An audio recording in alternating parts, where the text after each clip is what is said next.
안녕하십니까? 바쁜 일상 속에서 잠시 멈추어 삶의 근원적인 의미를 탐색하는 시간입니다. 오늘 우리는 성경에 나타난 하나님의 여러 속성 중 어쩌면 가장 오해받기 쉽고 현대인의 귀에 거슬릴 수 있는 주제, 바로 하나님의 질투에 대해 깊이 나눠보고자 합니다. 이 심오한 주제를 탐구하기에 앞서 잠시 시간을 내어주시길 부탁드립니다. 만약 오늘 이 이야기가 누군가에게 힘이 되고 위로가 될 것이라 생각되신다면 주저 말고 이 은혜를 나눠주시길 바랍니다. 이 귀한 지혜를 나눔으로써 당신의 하루 또한 하나님의 평강으로 가득 채워지기를 소망합니다. 저희 채널을 구독하시면 이처럼 삶을 성찰하는 지혜의 말씀들을 꾸준히 만나보실 수 있습니다. 이제 하나님의 마음에 더 가까이 다가가 보겠습니다. 오늘 우리가 함께 읽을 말씀은 출애굽기 20장 1절에서 6절입니다. 하나님이 이 모든 말씀으로 말씀하여 이르시되 나는 너를 애굽 땅 종되었던 집에서 인도하여 낸 내 하나님 여호와니라. 너는 나 외에는 다른 신들을 내게 두지 말라. 너를 위하여 새긴 우상을 만들지 말고 또 위로 하늘에 있는 것이나 아래로 땅에 있는 것이나 땅 아래 물속에 있는 것에 어떤 형상도 만들지 말며 그것들에게 절하지 말며 그것들을 섬기지 말라. 나 내 하나님 여호와는 질투하는 하나님인즉 나를 미워하는 자의 죄를 갚되 아버지로부터 아들에게로 3, 4대까지 이르게 하거니와 나를 사랑하고 내 계명을 지키는 자에게는 1000대까지 은혜를 베푸느니라. 질투하는 하나님, 이 표현 어떻게 들리십니까? 아마 많은 분들이 불편함을 느끼실 겁니다. 질투는 우리가 흔히 경험하는 부정적인 감정, 즉 이기심과 소유욕, 불안에서 비롯된 미성숙한 감정으로 여겨지기 때문입니다. 그런데 어떻게 전지전능하고 완전하신 하나님께서 질투를 하신다고 말할 수 있을까요? 이는 하나님의 진노에 대한 이야기보다도 더 이해하기 어려운 개념일 수 있습니다. 이 질문에 답하기 위해 우리는 먼저 현대인들이 하나님에 대해 갖는 보편적인 오해를 짚어볼 필요가 있습니다. 저명한 사회학자 크리스천 스미스는 오늘날 많은 사람들이 가진 신앙을 도덕주의적 치료적 이신론이라고 요약했습니다. 말이 조금 어렵지만 풀어보면 이렇습니다. 세상 어딘가에 신은 존재한다. 하지만 내 일상에 깊이 관여하지는 않는다. 내가 도덕적으로 착하게 살고 다른 사람에게 피해를 주지 않으면 신은 내 필요를 채워줄 의무가 있다. 마치 신을 일종의 우주적 자판기처럼 여기는 태도입니다. 내가 선행이라는 동전을 넣으면 신은 축복이라는 음료수를 내어주어야 한다는 식이죠. 하지만 오늘 본문이 말하는 질투하는 하나님이라는 속성은 이러한 안일한 신앙관을 완전히 뒤흔들어 놓습니다. 지금부터 하나님의 질투가 무엇인지, 그것이 우리에게 무엇을 요구하는지, 그리고 우리는 그 부르심에 어떻게 응답할 수 있는지 세 부분으로 나누어 살펴보겠습니다. 첫째, 하나님의 질투란 과연 무엇일까요? 성경에서 질투라는 단어는 대부분의 경우 인간에게 적용될 때 부정적인 죄로 묘사됩니다. 사울 왕의 이야기를 떠올려 보십시오. 그는 백성들의 사랑을 받던 왕이었습니다. 하지만 젊은 영웅 다윗이 나타나 골리앗을 쓰러뜨리고 더 큰 인기를 얻자 사울의 마음은 질투심으로 불타올랐습니다. 백성들이 사울이 죽인 자는 천천히요, 다윗은 만만히로다 라고 노래하는 것을 듣고 그는 이성을 잃었습니다. 다윗이 자신의 인기를, 백성들의 사랑을 빼앗아갔다고 생각한 것입니다. 이 질투는 결국 사울을 파괴적인 분노에 휩싸이게 했고 그를 사악하고 살인적인 인물로 바꾸어 놓았습니다. 이것이 바로 이기적인 자아와 상처 입은 자존심에서 비롯된 파괴적인 인간의 질투입니다. 그러나 성경은 동시에 거룩한 질투가 존재한다고 말합니다. 사도 바울은 고린도후서 11장 2절에서 고린도 교회 성도들을 향해 이렇게 말합니다. 내가 하나님의 열심으로 너희를 위하여 열심을 내노니 내가 너희를 정결한 처녀로 한 남편인 그리스도께 드리려고 중매함이로다. 여기서 하나님의 열심으로 번역된 단어가 바로 거룩한 질투를 의미합니다. 그렇다면 이 둘의 차이는 무엇일까요? 인간의 죄된 질투는 나의 상처받은 자존심에서 시작하여 결국 사랑을 증오로 바꾸고 관계를 파괴합니다. 하지만 하나님의 거룩한 질투는 다릅니다. 그것은 분노하는 사랑이지만 끝까지 사랑으로 남아있는 사랑입니다. 관계의 상실에 대해 아파하고 분노하지만 그 목적은 관계를 파괴하는 것이 아니라 무너져가는 사랑의 관계를 회복하고 잃어버린 상대를 되찾기 위해 끝까지 싸우는 사랑입니다. 하나님께서 나는 질투하는 하나님이다 라고 말씀하시는 것은 우리와의 관계를 정치적인 거래나 비즈니스 파트너십이 아닌 결혼 관계와 같이 여기신다는 선언입니다. 고대의 다른 신들처럼 여러 신 중 하나로 적당히 대우받기를 원치 않으신다는 뜻입니다. 하나님은 우리 삶의 중심에서 유일하고 배타적인 사랑의 관계를 맺기 원하십니다. 많은 한국인들이 소중히 여기는 정이라는 개념이 있습니다. 오랜 시간 함께하며 쌓이는 깊은 유대감과 애틋함을 말하죠. 하지만 하나님이 원하시는 관계는 그 정을 넘어서는 절대적이고 유일무이한 헌신을 바탕으로 한 사랑의 관계입니다. C.S. 루이스가 그의 책 고통의 문제에서 말했듯이 우리는 사실 하늘에 계신 아버지를 원하는 것이 아니라 그저 모든 것을 허용해주는 인자한 할아버지를 원할 때가 많습니다. 할아버지는 손주가 자신을 좋아하게 만들고 싶어서 원하는 것은 무엇이든 들어주지만 아버지는 자녀의 성장을 위해 때로는 엄격하게 훈육하고 안 된다고 말합니다. 하나님의 질투하는 사랑은 바로 그런 아버지의 사랑, 아니 그보다 더 깊은 배우자의 사랑과 같습니다. 둘째, 이 질투하는 사랑은 우리에게 어떤 관계를 요구할까요? 이 관계는 세 가지 특징으로 요약될 수 있습니다. 바로 우선순위, 신실함, 그리고 친밀함입니다. 첫째는 우선순위입니다. 하나님은 우리 삶의 최우선 순위가 되기를 원하십니다. 4절과 5절은 우상을 만들지 말라고 경고합니다. 여기서 말하는 우상이란 단순히 돌이나 나무로 만든 조각상만을 의미하지 않습니다. 하나님보다 더 사랑하고, 더 의지하고, 더 중요하게 여기는 그 모든 것이 우리의 우상이 될 수 있습니다. 오늘날 우리 사회를 돌아볼까요? 성공, 돈, 명예, 자녀, 심지어는 나 자신의 자아실현까지도 하나님보다 앞서는 우상이 될 수 있습니다. 결혼 관계를 한번 생각해 보십시오. 만약 남편이 아내보다 자신의 일이나 친구, 혹은 부모님을 더 중요하게 여긴다면 그 결혼은 건강하게 유지될 수 있을까요? 아내는 남편의 마음속에서 자신이 첫 번째 자리를 차지하고 있다는 확신이 필요합니다. 마찬가지로 하나님은 우리 마음의 첫 자리를 원하십니다. 당신이 아침에 눈을 떴을 때 가장 먼저 찾는 것은 무엇입니까? 기도의 자리입니까? 아니면 스마트폰의 알림입니까? 우리의 시간 사용을 보면 우리 마음의 왕좌에 누가 앉아 있는지 알 수 있습니다. 둘째는 신실함입니다. 나를 사랑하고 내 계명을 지키는 잘 아는 구절에서 알 수 있듯이 하나님은 우리의 신실한 순종을 원하십니다. 이것은 단순히 규칙을 지키는 행위가 아닙니다. 하나님의 질투하는 사랑은 우리를 향한 완벽을 추구합니다. 왜냐하면 우리가 거룩해질 때 비로소 진정한 행복을 누릴 수 있기 때문입니다. 우리가 지금 원하는 것들이 반드시 우리를 행복하게 만들지는 않습니다. 5살 아이가 원하는 모든 것을 들어준다면 그 아이는 하루도 채되지 않아 위험에 처할 것입니다.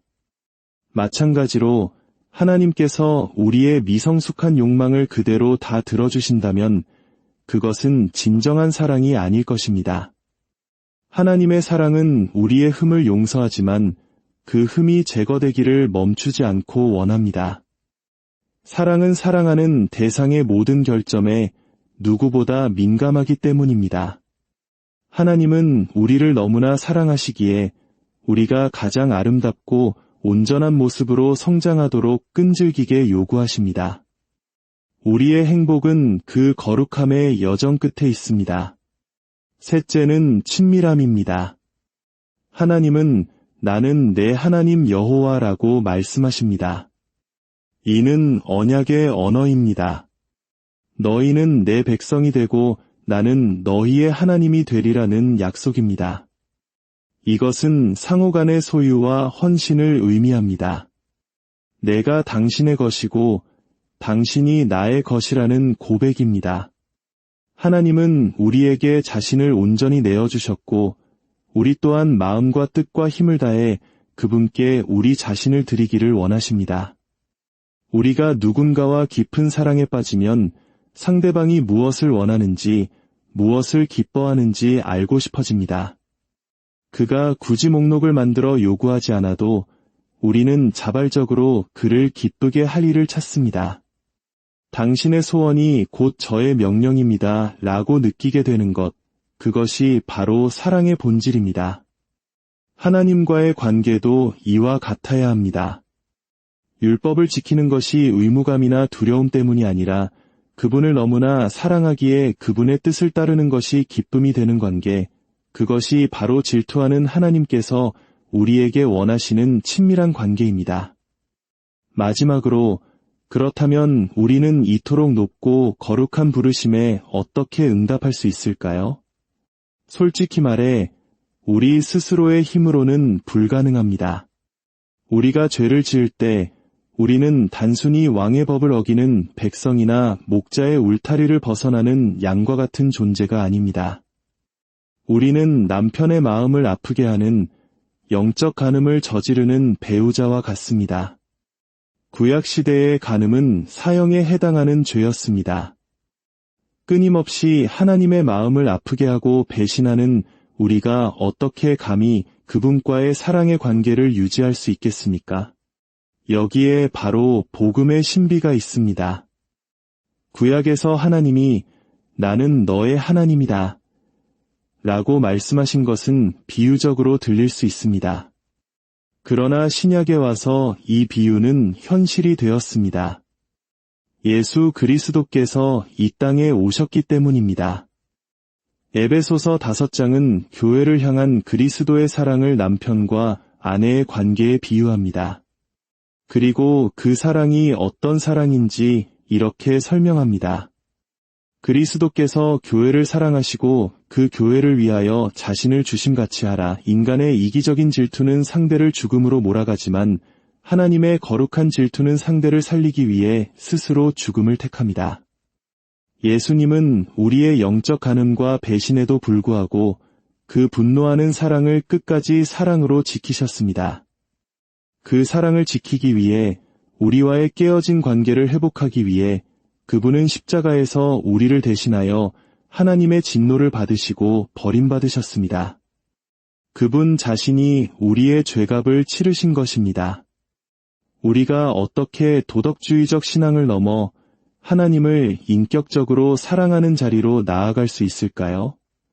바로 이 십자가의 사랑을 깊이 묵상할 때 가능합니다. 그분은 무너져가는 사랑의 관계를 구하기 위해 자신의 생명을 내어놓으셨습니다. 그 사실이 당신의 마음을 가득 채울 때 우리는 비로소 그분을 사랑으로 섬기기 시작할 수 있습니다. 이 하나님의 급진적인 사랑은 우리를 또 다른 심오한 개념인 거듭남으로 인도합니다. 요한복음 3장에서 니고데모라는 사람이 밤에 예수님을 찾아옵니다. 그는 당대의 종교 지도자이자 학자, 사회적으로 존경받는 엘리트였습니다. 도덕적으로 흠잡을 데 없고 신앙적으로도 매우 열심인 사람이었죠. 오늘날로 치면 그는 성공한 지식인이자 사회 지도층 인사였습니다. 그는 예수님을 위대한 선생님으로 인정하며 대화를 시작합니다. 그런 그에게 예수님은 뜻밖의 말씀을 하십니다. 사람이 거듭나지 아니하면 하나님의 나라를 볼 수 없느니라. 거듭난다는 말은 오늘날 많은 오해를 낳습니다. 어떤 사람들은 이를 특정한 종류의 사람들이 겪는 격렬한 감정적 체험이라고 생각합니다. 혹은 엄격한 도덕적 규율을 받아들이는 것으로 여기기도 합니다. 그러나 예수님은 가장 도덕적이고 가장 이성적이며 가장 안정된 삶을 살고 있는 니고데모에게 당신이 거듭나야 한다고 말씀하십니다. 이것은 거듭남이 단순히 더 착하게 살라는 도덕적 요구가 아님을 보여줍니다.